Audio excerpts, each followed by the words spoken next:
Discuss कर रहे हैं और ट्रायंगल्स में कॉन्ग्रेंसी का एक और क्राइटेरिया होता है। Triangle A B C will be congruent to triangle P Q R. कब? अगर हम ऐसे कह रहे हैं ये एक ट्रायंगल है ए बी सी और एक ट्रायंगल ये है पी क्यू आर। इस तरह से दो ट्रायंगल है, this is A B C and P Q R. ये दोनों ही कॉन्ग्रेंट होंगे अगर इसकी ये साइड इसके इक्वल है, ये वाली साइड इसके इक्वल है और ये वाली साइड थर्ड साइड इसके इक्वल है, यानी तीनों साइड्स आपस में इक्वल है तो भी हम कॉन्ग्रेंट बोलते हैं। उसको बोलते हैं SSS. Criteria is called SSS. यानी क्या होगा उसमें, A B will be equal to P Q and BC will be equal to QR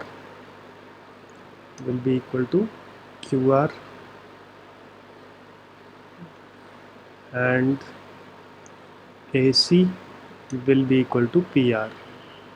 ठीक है, एक तो ये हो गया और एक क्राइटेरिया और होता है दैट इज़ कॉल्ड RHS।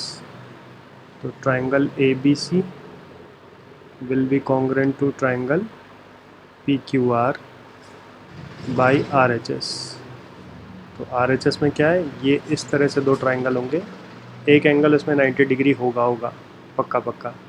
ठीक है, ऐसे दूसरा ट्रायंगल है, ये दो ट्रायंगल हो गए, this is A B C and P Q R. तो ये 90 है और ये भी 90 है और एक हो गया hypotenuse.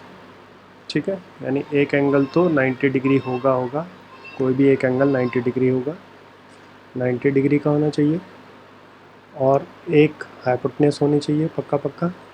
A C will be equal to P R और बाकी कोई भी एक साइड, या तो बी सी कह लो, B C is equal to Q R, या फिर A B is equal to P Q, कोई भी एक साइड। तो A B is equal to P Q कह दिया हमने। ठीक है, तो ये होता है आर एच एस, यानी right angle hypotenuse. This is right angle hypotenuse and side, one side. ठीक है, अब हम ले रहे हैं एक्सरसाइज 7.3 में क्वेश्चन नंबर 1, जिसमें हमारे पास ये फिगर दिया हुआ है। क्वेश्चन में हमें गिवन क्या है, गिवन है हमें कि triangle A B C and triangle D B C are isosceles, ये हमें गिवन है। ठीक है, ए बी सी और डी बी सी ये दोनों ही हमें गिवन है, आइसोसेलेस है। तो आइसोसेलेस हैं, इसका मतलब ये साइड इसके इक्वल हो गई और क्योंकि दोनों में कॉमन बेस है, और ये वाली साइड इसके इक्वल हो गई, इसका मतलब ये है। ठीक है, तो हमें ये 1 2 3 4 पॉइंट्स हैं जो इसमें हमें प्रूव करना है।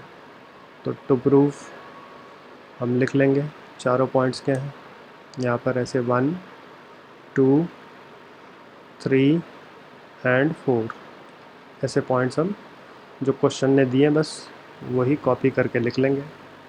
तो हम प्रूफ की बात करते हैं। तो प्रूफ में सबसे पहले हमने बोला इन triangle A B D and triangle A C D. तो ए बी डी मेरा ट्रायंगल कौन सा है, ये वाला है, ये है ए बी डी, और ए सी डी ट्रायंगल मेरा ये वाला है। तो इन दोनों ट्रायंगल में हमें देखना कि क्या क्या चीज़ें हम ले सकते हैं कॉन्ग्रेंट करने के लिए। तो सबसे पहले तो ए बी हम बोलेंगे इक्वल है ए सी के, क्यों? क्योंकि triangle A B C is isosceles. ठीक है, आइसोसेलेस ट्रायंगल। इसके अलावा B D will be equal to D C again, क्यों? क्योंकि triangle B C D is isosceles. ठीक है, और फिर तीसरा A D will be equal to A D, ये कॉमन हो गया। तो 3 पॉइंट यानी तीनों साइड आपस में इक्वल है, तो इसलिए दोनों ट्रायंगल कॉन्ग्रेंट कहलाएंगे बाय SSS। तो हम बोल देंगे triangle ABD is congruent to triangle ACD by criteria is SSS। अब हमने बोल दिया कि ये ट्रायंगल कॉन्ग्रेंट है, और अगर कॉन्ग्रेंट है तो बाय CPCT हम ये बोल देंगे इनके corresponding parts will be equal. तो एक तो हम ये कह सकते हैं कि ये एंगल बाय CPCT इक्वल हो जाएगा, ठीक है। दूसरा, बाय CPCT ये वाला एंगल और ये वाला एंगल भी आपस में इक्वल हो जाएगा। तो 2 पॉइंट हम लिख लेते हैं। तो हमने बोला by CPCT angle BAC, angle BAD will be equal to angle CAD। एक तो ये हो गया। और दूसरा हम ये कह सकते हैं कि and angle BDA equals to angle CDA, ठीक है। तो अब यहाँ से कंक्लूजन क्या निकलेगा, अगर हम ये कह रहे हैं ये दोनों एंगल इक्वल हैं, तो इसका मतलब हम कह सकते हैं AP बाइसेक्ट एंगल है। तो यहाँ से रिजल्ट आया AP बाइसेक्ट एंगल A, ये रिजल्ट आ जाएगा। और यहाँ से अगर हम कह रहे हैं ये दोनों इक्वल हैं, ये एंगल और ये एंगल इक्वल है, तो that means we can say कि ये एंगल भी इक्वल है, क्योंकि लीनियर पेयर है। कौन कौन से लीनियर पेयर है, ये वाला एंगल और ये एंगल लीनियर पेयर है। तो अगर एक पेयर इक्वल है तो दूसरा भी एक पेयर, यानी ये पेयर आपस में इक्वल है, तो इसका मतलब ये दोनों पेयर भी आपस में हम कह सकते हैं इक्वल होगा। तो यहाँ से हमने क्या कंक्लूजन निकाला, यहाँ से कंक्लूजन निकाला कि एंगल BDP इक्वल है एंगल CDP के साथ। रीजन लिख लेंगे लीनियर पेयर प्रॉपर्टी, ठीक है। इसके बाद और अगर ये दोनों एंगल इक्वल हैं तो इसका मतलब हम कह देंगे कि DP बाइसेक्ट एंगल D। तो that means DP bisect angle D। तो थर्ड पार्ट हमें प्रूव करना AP bisect angle A as well as D, और DP का मतलब हम AP भी बोल सकते हैं। तो यानी यहाँ से रिजल्ट क्या आ गया, यहाँ से रिजल्ट आ गया AP बाइसेक्ट एंगल D। तो ये मेरा थर्ड पार्ट हो गया। दिस इज़ थर्ड पार्ट पहले हमारा प्रूव हो गया। अब सेकंड पार्ट को प्रूव करने के लिए फिर से आप समझो, सेकंड पार्ट में हमको क्या करना है, ये दो ट्रायंगल कॉन्ग्रेंट प्रूव करना है ABP। तो एक तो ये वाली साइड इसके इक्वल हमें पता ही है, और एक हमने प्रूव कर दिया ये इसके इक्वल है। ABP का मतलब ये वाली पूरा ट्रायंगल, ये वाला, और दूसरा ट्रायंगल है ACP यानी ये वाला पूरा ट्रायंगल। इन दोनों को मुझे कॉन्ग्रेंट करना है। तो एक तो ये हो गया, ये दोनों एंगल आपस में इक्वल है, ये हम प्रूव कर चुके हैं। एक ये साइड इसके इक्वल है और एक ये कॉमन हो गया। तो ऐसे ऐसे दोनों ही कॉन्ग्रेंट हो जाएंगे। तो सेकंड पार्ट को हम यहाँ पर प्रूव कर लेते हैं। हमने बोला इन ट्रायंगल ABP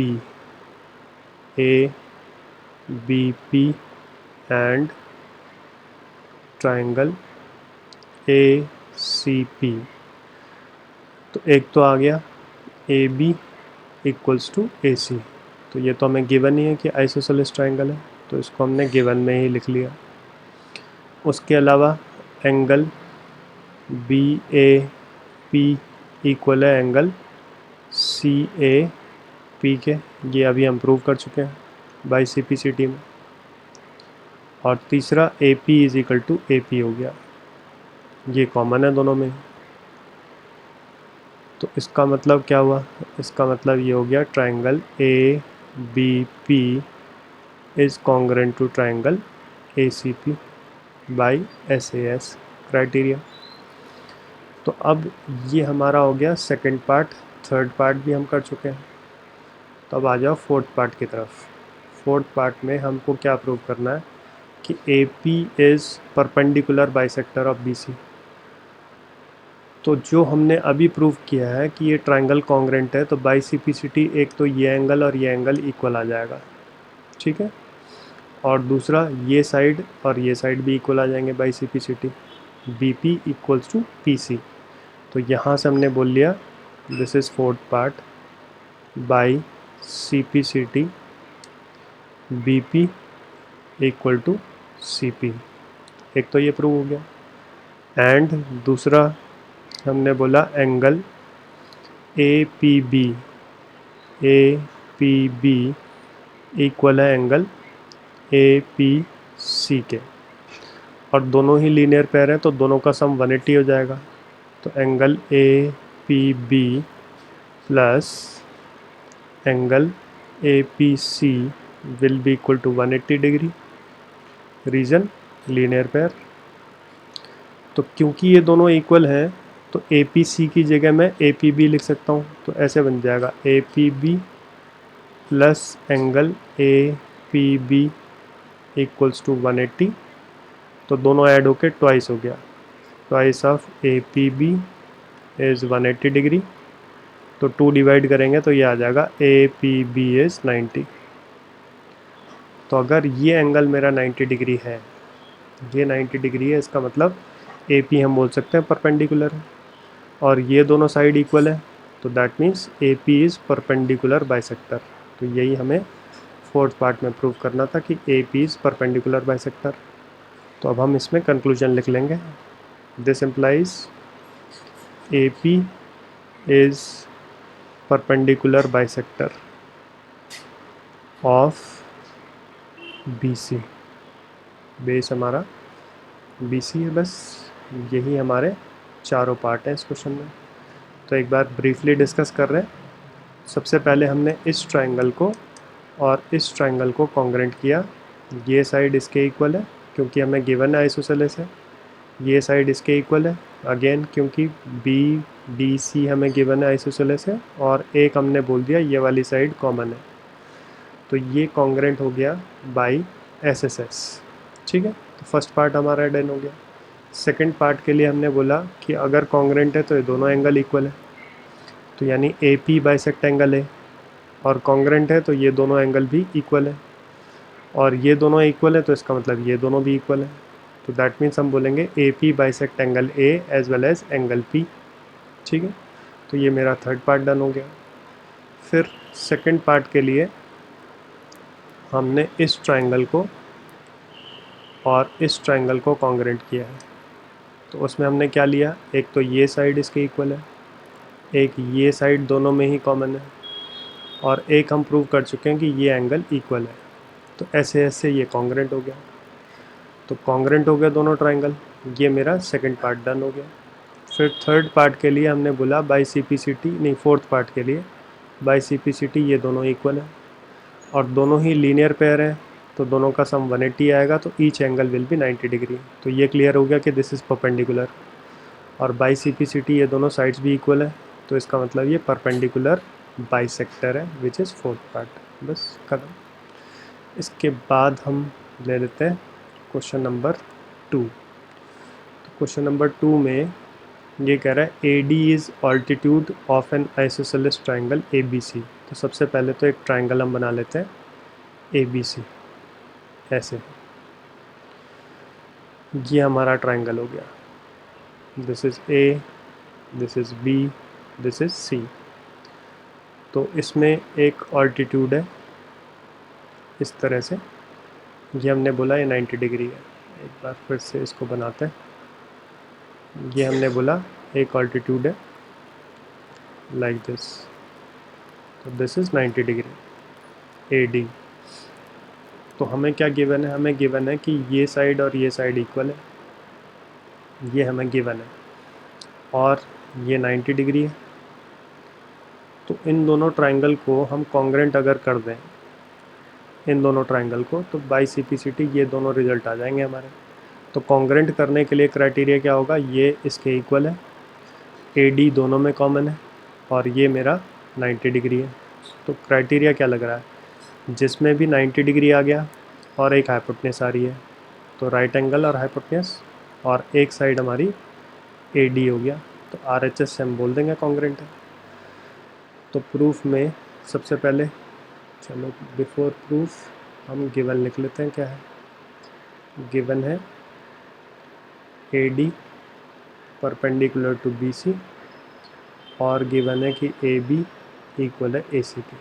ये दो चीज़ें गिवन है। तो प्रूफ में दोनों पार्ट हम ऊपर से लिख लेंगे, 1 और 2। फिर हमने प्रूफ लिया। तो प्रूफ के लिए सबसे पहले हमने बोला इन ट्राइंगल ABD, एंड दूसरा ट्राइंगल हमने लिया ACD।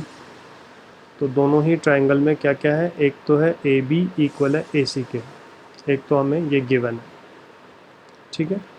दूसरा हमने बोला कि एक 90 डिग्री का एंगल है। 90 डिग्री कौन सा है? ADB इक्वल है एंगल ADC के। क्यों? क्योंकि 90 डिग्री ईच। ये दूसरा पॉइंट हो गया। फिर तीसरा क्या है? AD दोनों में ही कॉमन है, AD इक्वल टू AD दोनों में ही कॉमन है। तो इसका मतलब दोनों ट्राइंगल कॉन्ग्रेंट हो गए। ट्राइंगल ABD कॉन्ग्रेंट हो गया ट्राइंगल ACD के साथ। और क्राइटेरिया हमारा क्या लगेगा? RHS लगेगा। क्यों RHS? क्योंकि एक राइट एंगल, एक हाइपोटेन्यूज और एक साइड यूज हुई है। तो बाई CPCT हम कह सकते हैं कि ये साइड इसके इक्वल है। अगर हमने ये बोल दिया तो इसका मतलब AD बाइसेक्ट BC हो गया। तो हमने बोला बाई CPCT BD इक्वल है CD के। तो यहाँ से कंक्लूजन क्या लिखा कि AD बाइसेक्ट BC। बाइसेक्ट का मतलब दो इक्वल पार्ट हो गए। फिर बाई CPCT हम ये भी कह सकते हैं कि ये एंगल इसके इक्वल है। तो इसका मतलब AD बाइसेक्ट एंगल है। तो by CPCT angle BAD, and यहाँ पर लिख लेते हैं एंड एंगल BAD इक्वल है एंगल CAD के, ठीक है। BAD equal to CAD। तो इसका मतलब क्या हुआ? इसका मतलब हम बोल सकते हैं AD बाइसेक्ट एंगल है, बस। तो यही मुझे इसमें प्रूफ करना था। तो ब्रीफली फिर से डिस्कस कर लेते हैं। गिवन है हमें कि ये आइसोसेलेस ट्राइंगल है और AB और AC हमें इक्वल दे रखे हैं, और एक ऑल्टीट्यूड है AD which is perpendicular to BC। तो जो दो पार्ट हमने प्रूव करने थे उसके लिए हमने बोला इस ट्राइंगल को और इस ट्राइंगल को कॉन्ग्रेंट कर लेते हैं, तो बाकी दोनों पार्ट CPCT से हो जाएंगे। तो कॉन्ग्रेंट करने के लिए हमने बोला एक तो ये वाली साइड इसके इक्वल है, एक ये 90 डिग्री का एंगल है, और एक ये कॉमन है दोनों में ही। तो ये RHS से कॉन्ग्रेंट हो गया, ठीक। तो बाई CPCT BD और CD इक्वल हो गए। तो इसका मतलब हम बोलेंगे AD बाइसेक्ट BC, और बाई CPCT ये दोनों एंगल इक्वल हो गए। इसका मतलब AD बाइसेक्ट एंगल A। यही हमें प्रूव करना था, बस।